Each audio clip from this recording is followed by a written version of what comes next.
तो इंडिया की सबसे बड़ी रूरल एम्प्लॉयमेंट गारंटी स्कीम, हाँ वही MGNREGA, अब शायद बदलने वाली है। सवाल ये है कि ये एक बड़ा सुधार है या फिर बस एक पॉलिटिकल मूव। चलिए इस पूरे मामले को आसान भाषा में समझते हैं। देखिए, सबसे बड़ी खबर ही यही है। जो MGNREG स्कीम सालों से चली आ रही थी, उसको रिप्लेस करने की तैयारी हो रही है। सरकार एक नया बिल लाई है और ये बिल इस पूरी स्कीम का, आप समझ लीजिए, चेहरा ही बदल सकता है। और यही सवाल इस वक्त सबके मन में है। क्या Mahatma Gandhi National Rural Employment Guarantee Act यानी MGNREGA, जिसने करोड़ों परिवारों को मुश्किल वक्त में एक सहारा दिया, वो अब बस इतिहास बनकर रह जाएगा? MGNREGA की जगह लेने के लिए MPs के बीच एक नया बिल सर्कुलेट किया गया है। नाम है विकसित भारत गारंटी फॉर रोजगार एंड आजीविका मिशन ग्रामीण। थोड़ा लंबा है ना, इसीलिए शॉर्ट में इसे VVG-RAM-G कहा जा रहा है। तो इस नए नाम के पीछे असल में बदल क्या रहा है, ये समझना जरूरी है। चलिए पुराने MGNREGA और इस नए प्रपोजल VVG-RAM-G के बीच जो बड़े बड़े डिफरेंसेस हैं, उन पर एक नजर डालते हैं। अच्छा, तो यहाँ देखिए, बिल्कुल क्लियर कंपैरिजन है। पहली नज़र में कुछ चीज़ें काफ़ी अच्छी लग रही हैं, जैसे काम के दिन 100 से बढ़कर 125 हो रहे हैं। पेमेंट वो भी 15 दिन से घटाकर हर हफ्ते वीकली हो जाएगा। लेकिन जो दो सबसे बड़े गेम चेंजिंग बदलाव हैं, वो हैं बजट प्रोसेस और फंडिंग में। इस पर थोड़ी देर में आता। और ये रहा वो सबसे बड़ा फाइनेंशियल बदलाव, फंडिंग का मॉडल। अब केंद्र सरकार सिर्फ 60% खर्च उठाएगी, बाकी का 40% का बोझ वो अब सीधा स्टेट्स यानी राज्य सरकारों पर आएगा। ये एक बहुत बहुत बड़ा फाइनेंशियल शिफ्ट है, जिसका असर सीधा राज्यों के खजाने पर पड़ेगा। और जब भी इतना बड़ा बदलाव आता है, तो पॉलिटिक्स तो गरमाती ही है।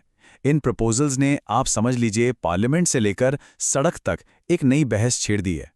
ऑपोजिशन का कहना है कि ये सब बस नाम बदलने का खेल है। ये एक पैटर्न है जिसमें पुरानी स्कीम्स को नया नाम दे दिया जाता है। वहीं दूसरी तरफ बिल के समर्थक कहते हैं कि भाई नाम में क्या रखा है, काम देखो, और वो देश की प्रगति की तरफ इशारा करते हैं। पर एक दिलचस्प बात यह है कि MGNREGA पर यह सियासी बहस कोई नई नहीं है।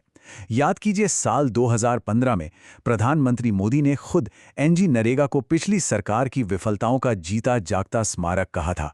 तो क्या ये बदलाव उसी सोच का अगला कदम है? चलिए थोड़ी देर के लिए सियासत से हटकर एक्सपर्ट्स की नज़र से इसको देखते हैं। इस बिल में जो सबसे टेक्निकल चेंज है ना, उसका असली मतलब क्या है? तो सबसे क्रूशियल और थोड़ा टेक्निकल बदलाव है बजट बनाने के तरीके में। पहले क्या होता था, स्टेट बताते थे कि उन्हें काम के लिए कितने पैसे की जरूरत है, इसे कहते हैं डिमांड ड्रिवन। लेकिन अब केंद्र सरकार हर राज्य का बजट पहले से ही फिक्स कर देगी। इसे नॉर्मेटिव एलोकेशन कहा जा रहा है। और इसी बदलाव को लेकर एक्सपर्ट्स थोड़ा चिंतित हैं।